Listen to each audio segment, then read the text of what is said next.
Hello, my name's Gary Wills, and this is episode 12 in my series of videos in support of the publication of my recent book, Wellington at Bay.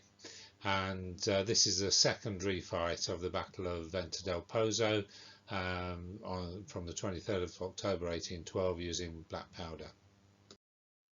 Following his victory at Salamanca in July 1812, Wellington liberated Madrid and decided then to attack Burgos some way to the north. He was unsuccessful in the siege and attempted assault of Burgos, and was therefore forced in October to retreat back to Salamanca, where he would reunite his forces with those of Hill's. At dawn, about 6:30 on the 23rd of October, the French advance guard of the Army of Portugal attacked Wellington's outposts near the bridge over the River Alençon at Beteille. Wellington's rearguard comprised Anson's Light Dragoon Brigade, Bull's Royal Horse Artillery Troop, and the two KGL Light battalions led by Halket. They were also supported by Julian Sanchez's mounted guerrillas and also Marquinez's guerrillas on the other flank. The French advance guard comprised 5 brigades of cavalry of different sorts, who took it in turns to engage the retreating British. So during the 23rd of October there were 4 separate cavalry actions involving Wellington's rearguard against the French brigades, which seems to have taken it in turn to attack the British rearguard. Right, so let's now focus on Venta del Pozo.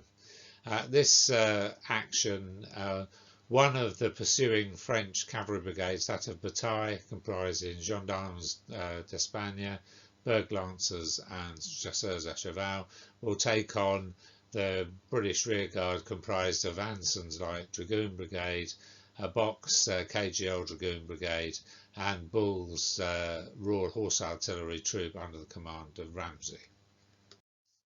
As before, we needed to determine how closely the British and French troops set up at the beginning of the scenario. And we did this using a die roll, comparing the British red score with the French blue score. In this case, the British scored double the French score, which meant that the British had the initiative and would go first, and they were deployed the maximum separation of 54 centimetres, 3 moves from the French deployment zone. And finally, this meant that the game length would be 11 turns, 8 plus the separation. So this is an overview of the deployment itself, and the arrow indicates Venta del Pozo itself. A small building, too small to have any tactical significance during the game. So firstly, in the distance you can see the British reserves, and these were made up of Box KGL Brigade of the 1st and 2nd KGL Dragoons, and Ramsay's or Bull's Royal Horse Artillery, here represented by 2 models. Near Venta del Pozo itself is lined up Anson's Light Dragoon Brigade. On their right you can see the 11th Light Dragoons of 2 squadrons. In the centre, the 16th Light Dragoons, again 2 squadrons, and on their left the 12th Light Dragoons, again in 2 squadrons. Facing them were Beteille's brigade, which were comprised of 3 squadrons of the 15th Chasseurs à Cheval, 4 squadrons of the Gendarmes d'Espagne, and 2 squadrons of the Berglancers. We also know that Beteille's brigade was supported by a company of horse artillery on the day. This chart confirms some of the rules and more importantly the victory conditions were used in the game. The key points is that we used the back powder broken brigades criterion, which meant that the French would lose if 5 of their 9 squadrons were either broken or shaken, and the French needed in turn to break or shake 3 of Anson's squadrons and 2 of Bock's squadrons. Now to the game proper. We're here at the end of British turn 1, who had the initiative, if you remember, and with limited movement from his command roles, Anson was formed his 5 of his 6 squadrons into column of march ready to cross the bridge. He left the 6th squadron, the first of the 11th Light Dragoons, a large squadron, to hopefully fend off any French attacks. During the French turn, Colonel Favreau, the sub-commander commanding the 15th Chasseurs à Cheval, managed only 1 move, and so they advanced towards the British. Also, the horse artillery advanced 1 move along the road and unlimbered. Unfortunately, the rest of Beteille's brigade, despite McCoon's re-roll, failed their command test and were unable to move. We're now on British turn 2, and Anson's brigade started crossing the bridge in march column, leaving the 1st squadron of the 11th Light Dragoons covering them. You can see also in this photograph the 12th Light Dragoons, 1st squadron thereof, showing the effects of the artillery fire at the end of the French first turn. So you can see in this photograph from the end of British turn 2 that Anson has managed to show a clean pair of heels to the pursuing French. And here we are at the end of French turn 2, and firstly you can see the Beteille's 6 squadrons of gendarmes and Berg Lancers have at least moved this turn, but only managed to get 1 move. And similarly, Favreau's 15th Chasseurs à Cheval have only managed a short move in pursuit of the retiring British. However, the French horse artillery has managed to make a significant redeployment in order to try and push back the British rearguard using their fire. And this photograph shows you an overview of the standings of both sides at the end of French turn 2. We're now at the end of British turn 3, and as you can see, Anson has started to realign his brigade on the safe side of the creek. And now we're at the end of French turn 3, which the Beteille has spent the turn reorganising his cavalry on the road in column of march so that they can cross the bridge as quickly as needed. Meanwhile, the French horse artillery started to bombard Anson's cavalry, causing 2 casualties on the 11th Light Dragoon. And here we are at the end of British turn 4, at which Anson has managed to finally get his guys lined up in a single line facing the French and the bridge over which they have to cross. Also on turn 4, the Royal Horse Artillery finally had some targets to fire at, and in that fire they managed to shake 1 of the 2 models making up the French company. Now in French turn 4, the French artillery set about its task and caused further casualties on the 1st squadron of the 11th Light Dragoons. In the subsequent break test, the squadron was forced to retire and became disordered. Meanwhile, Beteille thought this artillery preparation was worthwhile and realised he'd had plenty of time before he needed to cross the bridge. In British turn 5, Anson decided to draw back 3 of his squadrons 1 move so that they were out of medium range from the French guns. The Royal Horse Artillery, however, were less successful and scored no casualties this turn. Now into French turn 5, and Beteille decided to bring his cavalry further forward, closer to the bridge, all deployed on roads, which would help their command roles when they chose to cross the bridge. Meanwhile, the French horse artillery, again during turn 5, managed to score some disorder on the 12th Light Dragoons. We're now at the end of British turn 6, and during this turn Anson has managed to rally a casualty off the first squadron of the 11th Light Dragoons, bringing them out of the shaken state. Meanwhile, the Royal Horse Artillery fired at the oncoming French, and although they didn't cause any casualties, they managed to disorder the leading squadron of Berg Lancers. In French turn 6, we see Beteille try to deploy his cavalry across the bridge, and they get some good moves, but not enough to make contact.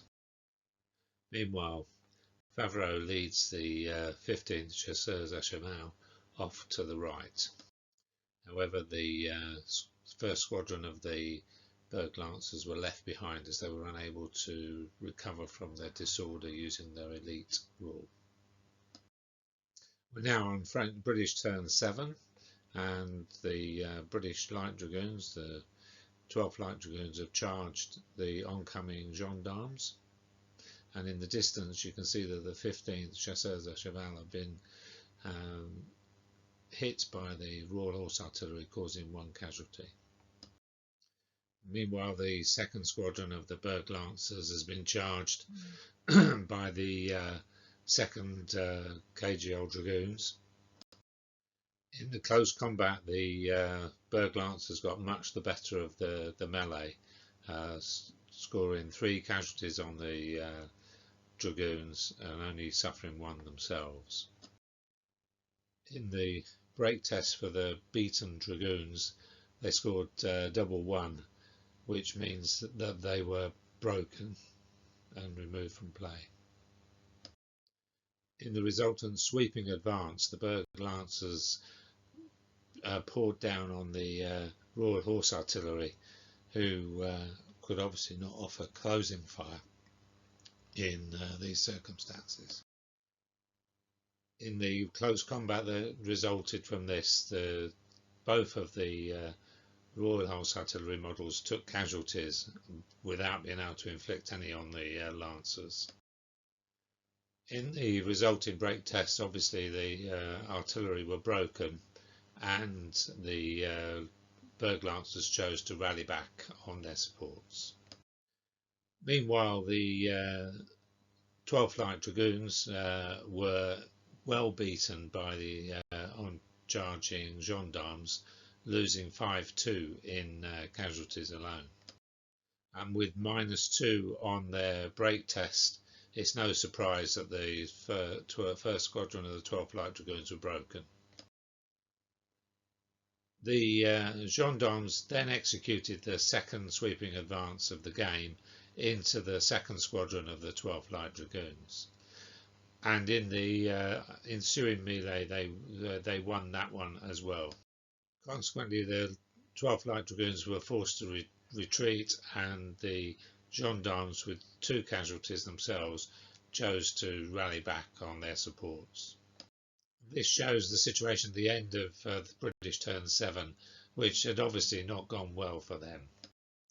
And now in French turn 7, the 15th Chasseurs à Cheval have advanced to the road, threatening the flank of the entire British position.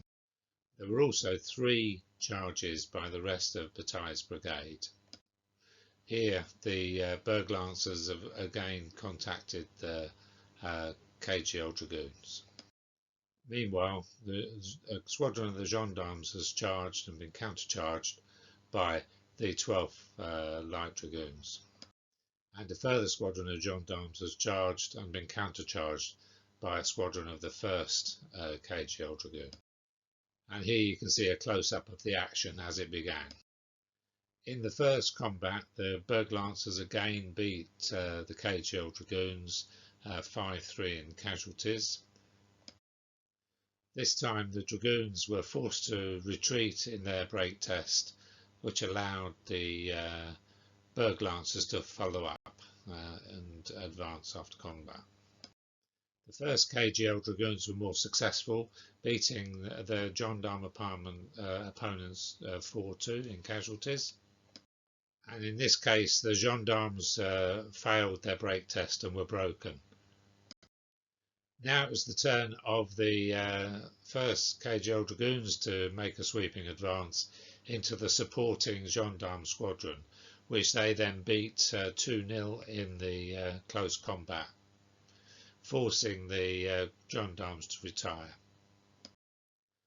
Finally, the 12th Light Dragoons were beaten by their gendarme opponents 2-0 in close combat. Unfortunately, the 12th Light Dragoons also failed their break test and were broken. So this shows the situation at the end of French turn 7. Things have gone pretty well for them during the turn. In British turn 8, it started well for the British. Anson got an excellent move with the 4 squadrons of his brigade that he had in hand and managed to redeploy them so they covered the road with the intention of preventing the 15th Chasseurs à Cheval leaving the table and claiming victory. Also in British turn 8, we had the ongoing close combat between the 2nd KGL Dragoons and the Berg Lancers. And you can see here that the Berg Lancers again got the better of it. Both sides were shaken, but still the Lancers managed to win 1-0.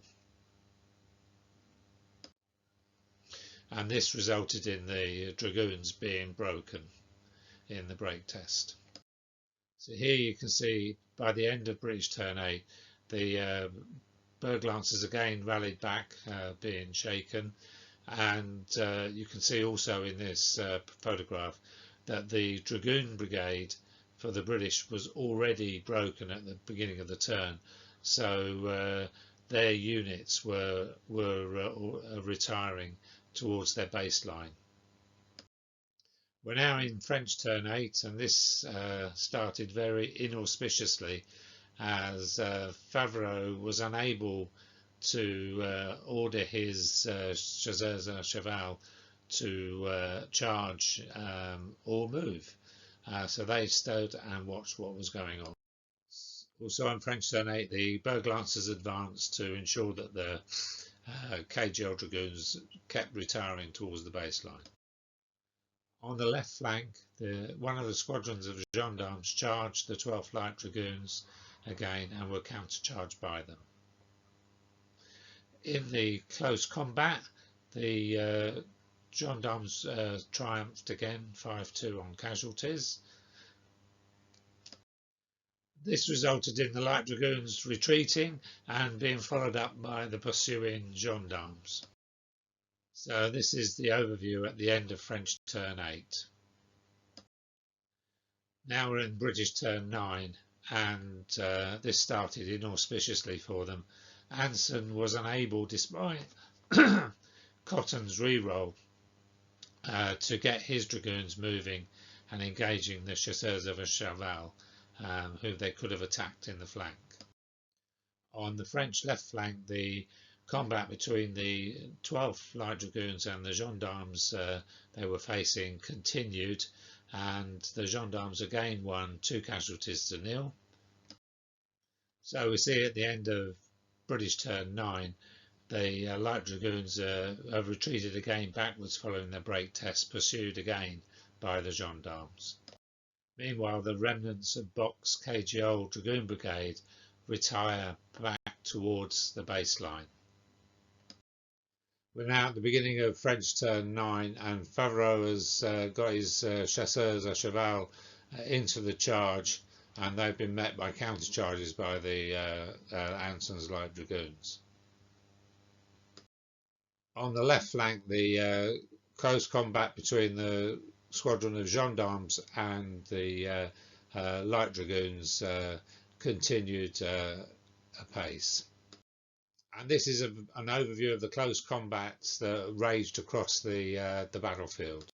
And we had 4 close combats to deal with involving the chasseurs à cheval, Berg Lancers, and some gendarmes.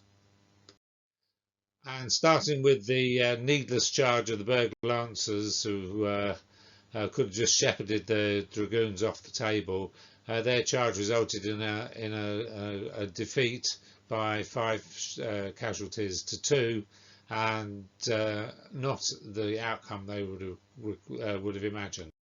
Unsurprisingly, this margin of defeat resulted in the Berg Lancers being broken. Similarly, the 11th Light Dragoons managed to overwhelm the 15 chasseurs à cheval that they were facing.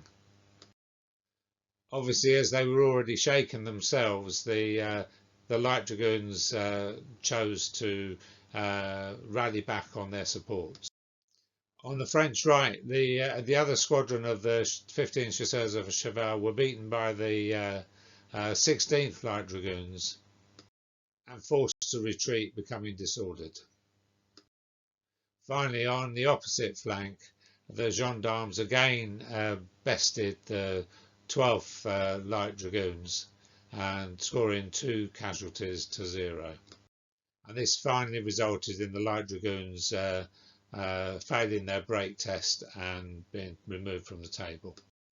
And this is an overview at the end of French turn 9, which certainly didn't go all their way in the close combats. We're now at the beginning of British turn 10, and the first job of the turn is to establish the status of the 2 brigades. And as we already knew, the KGL Dragoon Brigade had been broken before this turn, and it now became apparent that the Light Dragoon Brigade was also broken, having lost 2 of its squadrons broken and a further squadron shaken. So at this point in the game, it's a time to end the game, because the British can do no more than retire off the table because they were so close to it. So the game turn ended, and as you can see from looking at the victory conditions and the standard rules for black powder, the French had won. They broke 5, or broke or shook 5 of the British squadrons, 2 in one brigade and 3 in the other, but at the cost of losing 4 themselves. So this is the picture at the end of the game, with the French cavalry shepherding off the broken British brigades on their way to the next combat at Villadrigo, where the British will be able to shelter under the square, behind the squares rather, of the KGL light infantry. Well, I hope you've enjoyed this video. If you have, please like and subscribe in the usual way, and please give me any comments or feedback you have, and if you could take the trouble to write them at the after the video, that'd be great. I will be doing more of these videos in the future on Boxtel, Lincels, Chrysler's Field or Farm, and also the odd naval one. Thanks very much, and goodbye.